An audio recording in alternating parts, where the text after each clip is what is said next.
हज का तारीखी पस मंजर क्या है? हज दीन इस्लाम का पांचवा रुकन है और इस्तिलाह शरीयत में इससे मुराद मुकर्ररा दिनों में मखसूस इबादात के साथ अल्लाह ताला के घर की जियारत करना है। हज बैतुल्लाह का तारीखी पस मंजर ये है कि मक्का मुकर्रमा की मौजूदा जगह शुरू ही से बनी नौ इंसान का मरकज चली आ रही है, क्योंकि इस मुक़द्दस मकाम को आने वाली नस्लों के लिए तहजीब व सकाफत और इल्म व इरफान का गहवारा बनना था। इमाम ज़ैनुल आबदीन रज़ी अल्लाह अन्हु से किसी आदमी ने पूछा कि बैतुल्लाह का तवाफ कब से हो रहा है? तो आप रज़ी अल्लाह अन्हु ने फरमाया कि अल्लाह ताला ने फरिश्तों को ज़मीन पर अपना खलीफा बनाने के बारे में इत्तला दी, तो उन्होंने अर्ज किया कि हम आपकी तस्बीह व तकदीस करने वाले हैं और आप ऐसे बशर को खलीफा बना रहे हैं जो ज़मीन में फसाद फैलाएगा और खून बहाएगा। अल्लाह ताला ने फरमाया, जो मैं जानता हूँ तुम नहीं जानते। फरिश्तों को अपनी अर्ज पर निहायत ही शर्मिंदगी हुई और उन्होंने हालत जारी और तजर्रो में अर्श इलाही का 3 दफ़ा तवाफ किया। अल्लाह ताला ने उन पर खुसूसी रहमत करते हुए अर्श के नीचे बैतुल मामूर बनाकर फरमाया, तुम उसका तवाफ किया करो। और हर रोज़ 70,000 फरिश्ते बैतुल मामूर का तवाफ करते हैं और एक दफ़ा तवाफ करने वाले दोबारा नहीं आते। उसके बाद फरिश्तों से फरमाया, अबनु ली बैतन फिल अर्दी बिमिसालिही व कदरिही, और उसकी मिसल व मिकदार के मुताबिक ज़मीन पर मेरा घर बनाओ। जब घर बन गया तो अल्लाह ताला ने ज़मीन पर रहने वाली मखलूक को हुक्म दिया कि अन यतूफू बिहाज़ल बैति कमा यतूफू अहलस समाई बिल बैतिल मामूर, और तुम उस घर का उसी तरह तवाफ करो जैसे आसमान वाले बैतुल मामूर का करते हैं। फिर जब सैयदना आदम और हजरत हवा जमीन पर आए तो हजरत आदम अलैहिस्सलाम ने बारगाह खुदाबंदी में अर्ज किया, मौला मैं उस लज्जत व सुरूर से महरूम हो गया हूँ जो फरिश्तों के साथ बैतुल मामूर के तवाफ में आया करता था, काश हमें फिर वहाँ लुटा दिया जाए। तो अल्लाह ताला ने हुक्म फरमाया कि ए आदम, इब्नी ली बैतन बिहज़ाई बैती अल्लज़ी फिस समाई ततअब्बदु फीहि अंत व वलदुका कमा ततअब्बदु मलाइकती हौल अर्शी, तुम उसी आसमानी घर यानी बैतुल मामूर के मुकाबिल ज़मीन पर मेरा घर बनाओ और उसमें तुम और तुम्हारी औलाद उसी तरह इबादत करो जिसे मलाइका मेरे अर्श के इर्द गिर्द करते हैं।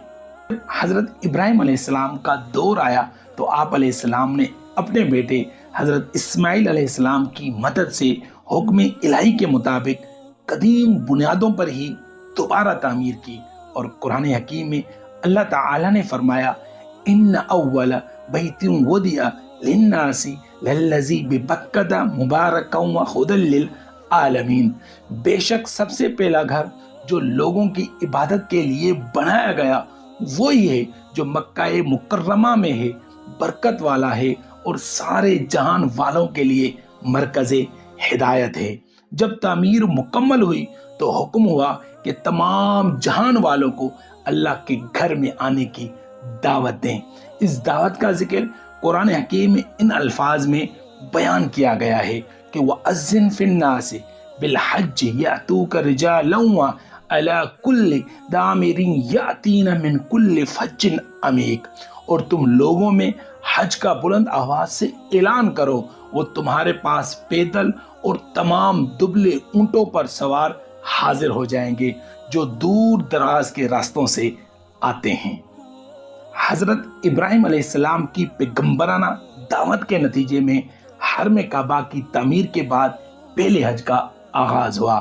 आप अलैहिस्सलाम ने हजरत जिब्रील अमीन की रहनुमाई में सैयदना इस्माइल अलैहिस्सलाम और कबीला जरहम के जो लोग وہاں موجود تھے ان سب کی معیت میں ارکان حج ادا کیے۔ سب سے پہلے آپ نے کعبۃ اللہ کا طواف کیا، پھر صفا و مروہ کے درمیان سعی کی اور بعد ازاں مینا تشریف لے گئے۔ وہاں 3 جگہ شیطان نظر آیا تو آپ نے تکبیر کے ساتھ اسے 7 کنکریاں ماری اور آپ چلتے چلتے میدان عرفات پہنچ گئے، رات وہاں قیام کیا اور صبح وہاں سے مینا تشریف لے گئے، اور جن 3 مقامات پر شیطان دکھائی دیا تھا وہاں رمی کی اور مینا قیام کیا۔ پھر مناسک